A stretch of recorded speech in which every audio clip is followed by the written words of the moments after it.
Hi friends, welcome to our channel Ammi Chutney.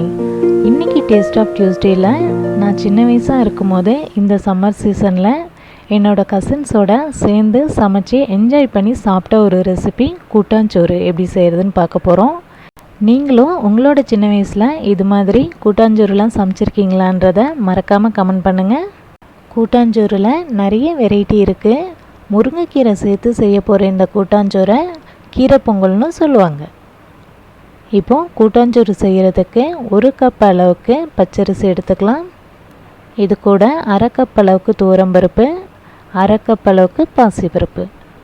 இதில் தண்ணி சேர்த்து 2-3 தடவை நல்லா வாஷ் பண்ணிவிட்டு தேவையான அளவுக்கு தண்ணி சேர்த்து 1 மணி நேரம் வரைக்கும் ஊற வச்சிடலாம். பொங்கல்லாம் செய்யும் போது அரிசி பருப்பை இது மாதிரி 1 மணி நேரம் ஊற வச்சு செஞ்சோம் அப்படின்னா நல்லாயிருக்கும். இப்போது அரிசி பருப்பு நல்லா ஊறிடுச்சு. இதிலேருந்து தண்ணியை வடிகட்டிட்டு குக்கரில் சேர்த்து வேக வச்சிடலாம். இப்போ இதில் 1/2 ஸ்பூன் அளவுக்கு மஞ்சள் தூள், 1 கெட்டி பெருங்காயம், 6-7 பல் பூண்டு. இப்போ இதில் 5 கப் அளவுக்கு தண்ணி சேர்த்துக்கலாம். இப்போ நம்ம ரைஸ்க்கு மட்டும்தான் தண்ணி சேர்த்துக்கிறோம்.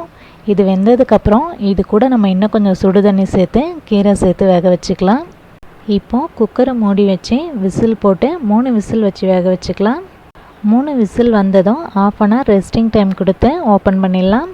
கூட்டாஞ்சோறை நம்ம இது மாதிரி குக்கரில் செய்கிறதுனால டைம் சேவ் ஆகும், ஈஸியாகவும் செஞ்சிடலாம். அரிசியும் பருப்பும் நல்லா வெந்துடுச்சு. இப்போது இதில் முருங்கைக்கீரையை சேர்த்து வேக வைக்கணும். அதுக்கு 3 கப் அளவுக்கு தண்ணியை கொதிக்க வச்சுருக்கோம். இப்போது கொதிக்க வச்சுருந்த அந்த தண்ணியை குக்கரில் சேர்த்துடலாம். அரிசி பருப்பு வேக வைக்கும் போதே நிறைய தண்ணி சேர்த்து கூட நம்ம வேக வச்சுக்கலாம். ஏன்னா முருங்கைக்கீரையை இனிமே தான் இதில் சேர்த்து வேக வைக்க போகிறோம். ஸோ நிறைய தண்ணி இருந்தால் கூட ஒன்றும் பிரச்சனை கிடையாது. முருங்கைக்கீரையை ரொம்ப நேரம் வேக வைக்கக்கூடாதுன்னு சொல்லுவாங்க. அதனால தான் அரிசி பருப்பு வெந்ததும் கடைசியாக நம்ம இதில் முருங்கைக்கீரையை சேர்த்து வேக வைக்க போகிறோம். இங்கே 1 கப் அளவுக்கு முருங்கைக்கீரை உருவி வச்சுருக்குறோம். இதை நம்ம பொங்கலில் சேர்த்துடலாம். ஒரு கொதி வர ஆரம்பித்ததுமே கீரையை இதில் சேர்த்துடலாம்.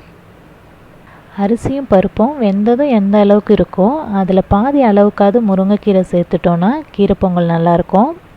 இப்போ இதை நல்லா கலந்து விட்டு ஒரு 5 நிமிஷம் முருங்கைக்கீரையை வேக வச்சிடலாம்.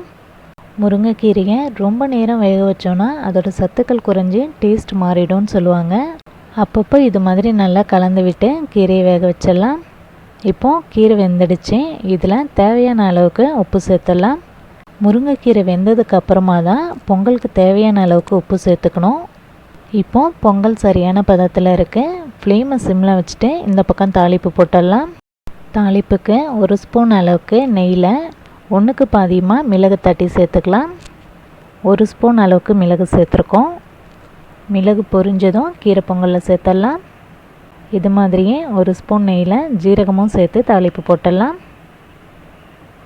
ஜீரக தாளிப்பையும் முருங்கைக்கீரை பொங்கலில் சேர்த்துடலாம். இப்போது இதை நல்லா கலந்து விட்டு ஸ்டவ்வை ஆஃப் பண்ணிட்டோன்னா கம நெய் வாசத்தோட அருமையான முருங்கைக்கீரை பொங்கல் ரெடி. இன்றைக்கி நம்ம பார்த்த இந்த ஹெல்தியான கூட்டாஞ்சோறு ரெசிபி உங்கள் எல்லாருக்கும் பிடிச்சிருக்கும்னு நம்புகிறேன். நீங்களும் இது மாதிரி சின்ன வயசில் கூட்டாஞ்சோறு செஞ்சுருந்தீங்கன்னா மறக்காமல் கமெண்ட் பண்ணுங்கள். இந்த வீடியோவை லைக் பண்ணி ஷேர் பண்ணுங்கள். தேங்க்யூ.